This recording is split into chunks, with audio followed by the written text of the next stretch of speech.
So in this video I am going to show you how you can conduct simple moving average analysis for your time series dataset. So simple moving average is a time series smoothing algorithm which make it easier as well as it is very basic forecasting techniques. Since it does not need a very high level of estimation parameters, rather the order selection, it is very easy to work and also calculate the moving average. Since this function is in the smooth library, first you have to import this library in order to use that functions. And I also want to emphasize one thing, because this particular simple moving average technique is not always suitable for your dataset. So it is normally useful in situations where you have a constant mean over the time period. So in these situations, it is better to conduct differencing and carry out the simple moving average for your particular dataset. So in order to calculate this SMA, you have to use the SMA function in the library smooth. So I am going to assign a variable. So I will name it as stock fit, and then I am going to call the SMA function from the smooth library, and then give this dataset as my dataset input dataset for the SMA function, and we have to assign some of the parameters as well, like order and the h value, and also we have to give the holdout as true.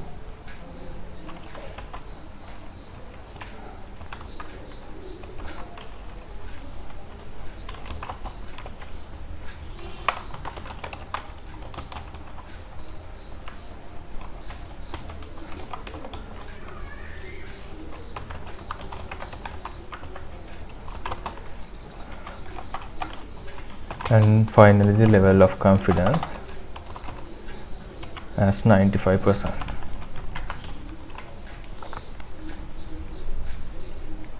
So if you run this,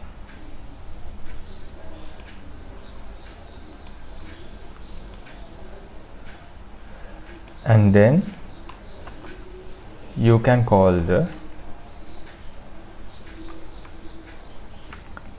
stock fit dollar holdout. So as I mentioned before, when you make the holdout as true, the SMA function will only conduct fitting the model by removing some of the datasets which are available in the original datasets.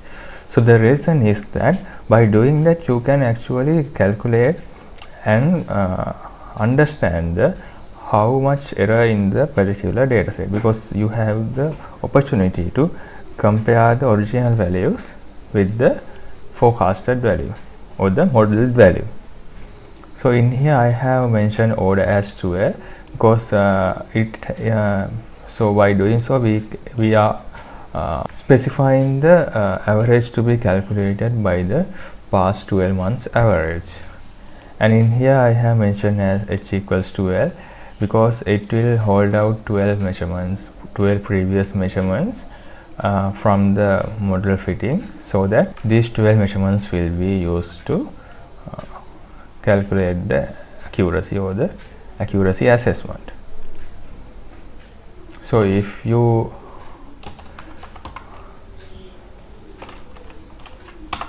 run this stock fit variable, you can get the whole lot of criteria related to the errors. So you can see based on the forecasting errors, the errors are quite high and the bias is 100%. So the main reason is that if you look at the graph of our original data set,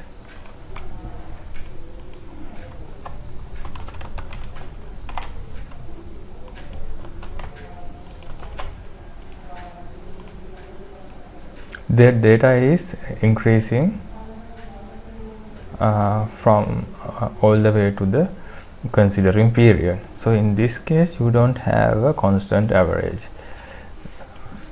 So if you want to plot this the model parameter, you can call this same function here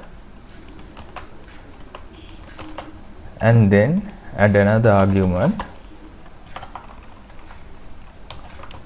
silent and specify as true.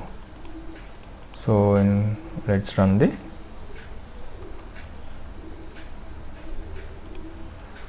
So you have to specify the silent as false, that's the reason.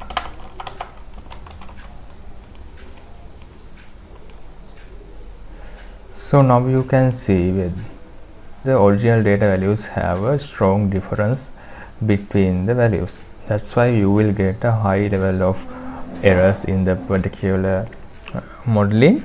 However, if you make it conduct differencing and apply this model, you will get a better results because it will make your data set as a constant mean over the course of period.